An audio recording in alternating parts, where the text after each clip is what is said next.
Bonjour à tous, c'est Pierre-Alexandre pour Technoïd. Aujourd'hui, on va faire le déballage d'un téléphone qui m'a été envoyé par Gearbest.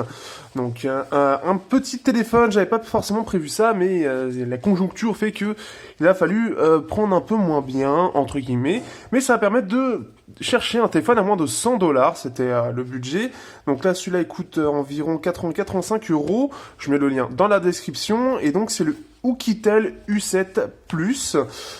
Pourquoi j'ai choisi ce téléphone? On va le voir s'il y a les caractéristiques quelque part. Oui, bon, c'est assez limité. Donc bon, on a une boîte orange avec Oukitel. Ensuite, donc Oukitel U7 Plus, taille 5.5 pouces, OS 6.0, Android. On a un Gravity Sensor, proximité, light, dual SIM. Et donc voilà, Oukitel. Alors on peut voir un packaging très sympa, très simple surtout, vraiment très simple, sympa, parce qu'il est orange, hein, Technoïd, voilà. C'est cool, c'est génial. Mais très simple, on voit vraiment qu'on commence à être dans l'entrée de gamme réellement avec la qualité de la boîte qui est vraiment très simplifiée. Il a pris quelques coups dû au voyage, mais on va regarder ça. Pour ceux qui ne connaissent pas Oukitel, c'est une marque qui a été créée par deux entités, je ne sais plus exactement qui exactement, enfin je vous redirai ça à la prise en main. Je crois qu'il y avait Tiny dedans, mais je suis pas sûr.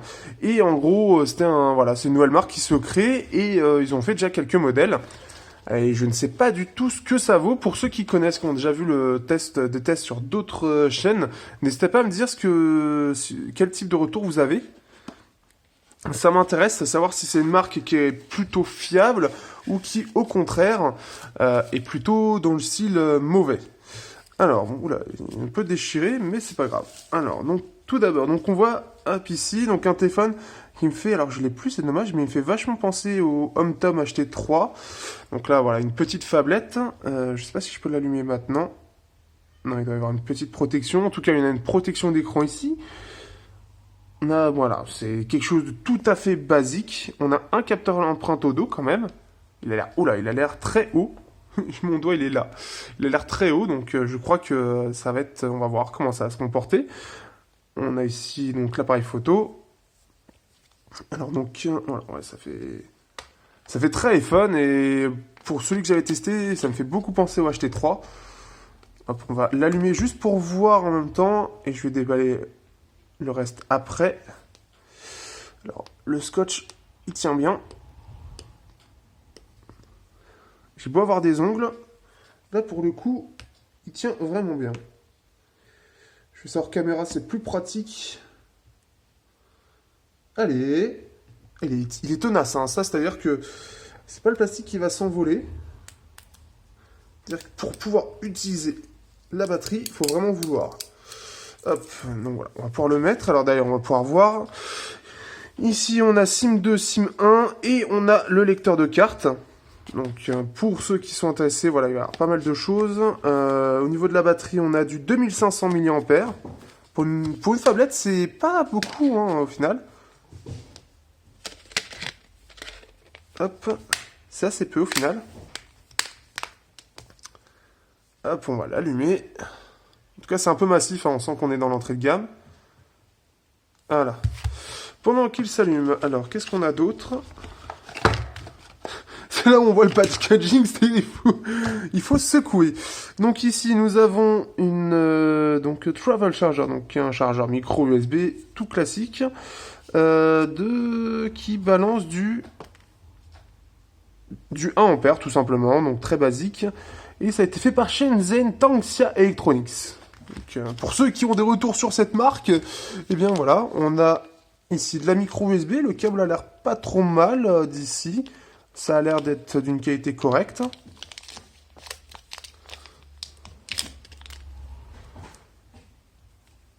Ça a l'air d'une qualité correcte, donc je pense qu'il devrait tenir. Ici, on a quoi? Donc une carte de garantie. Donc ça, c'est plutôt bien. Donc normalement, c'est 1 an. Est-ce qu'ils mettent... Ils mettent rien de spécial. Mais voilà, si... Alors, Mobile N7... Ah, 1 an. Mobile N7, d'accord, et donc c'est le téléphone. Ensuite, donc U7 Plus, donc là, qu'est-ce que c'est? Hop. Un guide de démarrage rapide, donc là, ça va être pour pouvoir l'utiliser. Bon, forcément, ce sera tout en... Ah non, c'est dans plusieurs langues. Alors, est-ce qu'il est en français? EN. Est-ce qu'il est en français? Est-ce qu'il est en français? FR, consigne de sécurité. Oh la vache. Oh, c'est ouf. Alors, pourquoi j'ai choisi ce Oukitel? Quel est l'intérêt de ce téléphone? Donc, il coûte moins de 100 euros. Il coûte à peu près 80-85 euros. Et donc, il embarque 2 Go de RAM, 16 Go de RAM et un MT6737. Donc, une petite évolution du MT6735 de chez Mediatek. Et donc, c'était l'un des rares, justement, à avoir une très bonne configuration. Donc, un 4 coeurs, donc 64 bits. Sinon, c'était MT67 6580 avec 1 Go de RAM et 8 Go de RAM. Il y en avait beaucoup comme ça. Ils étaient rarement très intéressants. Là, la fiche technique, globalement, elle est intéressante. En plus de ça, elle a droit à un lecteur d'empreintes. Ce qui fait que sur le papier, il est intéressant. Reste à voir ce qu'il va donner dans la réalité. Parce que forcément, on se dit, oui, il est très bien sur le papier, mais est-ce que, dans la réalité, est-ce qu'il est bien ou est-ce que, justement, il est mauvais? D'ailleurs, on va regarder un petit peu si Oukitel a une surcouche. Donc déjà, apparemment, ça a l'air d'être plutôt bon au niveau du lecteur d'empreintes que j'ai déjà configuré. Alors, on va le refaire, on va attendre un petit peu. C'est un peu long, mais ça a l'air de le faire. Donc après, on a droit à une dalle HD 720p en 5.5 pouces. Donc forcément, avec un petit quad-cœur. Donc à voir ce que ça va donner dans la réalité. Moi, je suis assez intrigué en tout cas. Ça va permettre de voir un petit peu s'il tient bien, etc. Il faudra voir aussi dans le temps. Ce que je ne connais pas du tout, au Oukitel, je ne connais pas du tout le retour. Est-ce que c'est fiable ou pas? En tout cas, ça a l'air quand même moins pire que ce que fait Elephone. Mais à voir si l'optimisation est présente, à voir si, voilà, s'il y a des petites choses. Regardez d'ailleurs si j'ai une mise à jour. Il y a pas mal de petites choses qui sont dites. Et au niveau des mises à jour, est-ce qu'il y a un truc? Là, il n'y a rien pour faire les mises à jour. Mise à jour, ici. C'est une petite application. Alors, on va voir. On va enlever aussi cette protection ici, donc qui laisse place à une protection d'écran. Donc ça, en général, hein, c'est des protections assez bas de gamme, forcément. Donc je pense qu'il ne va rien trouver, mais on ne sait jamais. Donc voilà, on va voir un rapide comparatif par rapport au, par exemple, donc au Vernet Apollo Light. En termes de taille, on est forcément plus large. Donc là, je le mets à la même base en bas. On est forcément un peu plus large, mais ça reste correct. J'aimerais bien qu'il fasse le focus, s'il te plaît.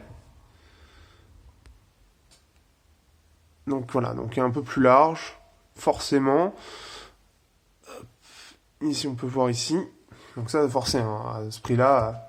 Oh, il y a même une petite mise à jour qui fixe des bugs. Ah, bah, c'est plutôt cool, ça. Donc, il date du 3 novembre. Bon, bah, on va télécharger tout ça. Et on rendez-vous à la prise en main, et puis après au test, pour voir un petit peu ce que ça vaut. Est-ce que c'est une marque qui est intéressante ou non? Surtout à ce prix-là, est-ce qu'on peut avoir un téléphone potable ou non? J'avais déjà pu avoir le HomeTom HT3 qui répondait en partie à cette question-là. Mais est-ce qu'il y a un réel ajout par rapport à l'autre? On va voir ça bientôt. Sur ce, à bientôt pour la prise en main.